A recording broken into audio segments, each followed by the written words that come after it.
Memory में एक तो क्वांटिटी की लिमिट है कि आप कितना डेटा स्टोर कर सकते हैं, उसकी लिमिट सबकी होती है, अलग अलग होती है। और वो मेमोरी की लिमिट आप जितनी बढ़ाएंगे उतनी बढ़ती जाएगी, वो अपने आप रेडीमेड बढ़ के नहीं आती है, आपके बढ़ाने से ही बढ़ेगी। दूसरा, मेमोरी का एक सिंपल तरीका है, मतलब गजनी फिल्म का नायक आपको याद होगा, टोटल मेमोरी लॉस उसको होता था। हम सबको उतना तो नहीं होता, लेकिन हम सबको भी थोड़ा बहुत तो हो ही जाता है कि आपने कुछ पढ़ा, तुरंत याद है, जो फ्रेश है वो याद है। आधे घंटे बाद कुछ चीजें भूल जाएंगे, 2 घंटे बाद कुछ और भूल जाएंगे, 6 घंटे 2 दिन बाद सब भूल जाएंगे। ये बहुत सामान्य बात है। हमारी मेमोरी जिस फंक्शन पे काम करती है वो ये है कि जो हमें लगता है कि बहुत इंपॉर्टेंट है हमारे लिए, वो हमें याद रहता है।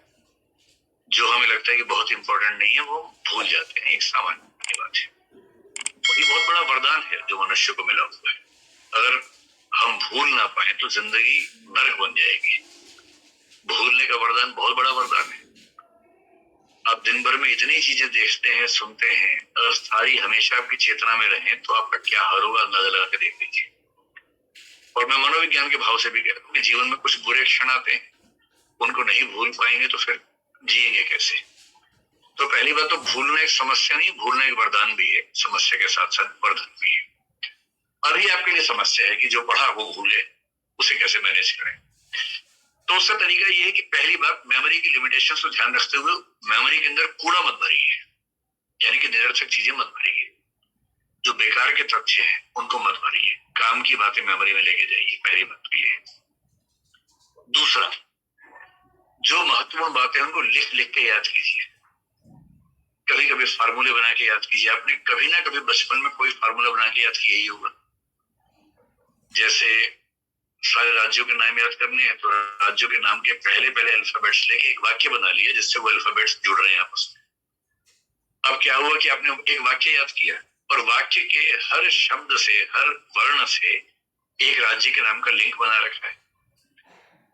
ये जो मैकेनिज्म होते हैं इंडिविजुअल होते हैं, हर व्यक्ति अपने स्तर पे करता रहता है।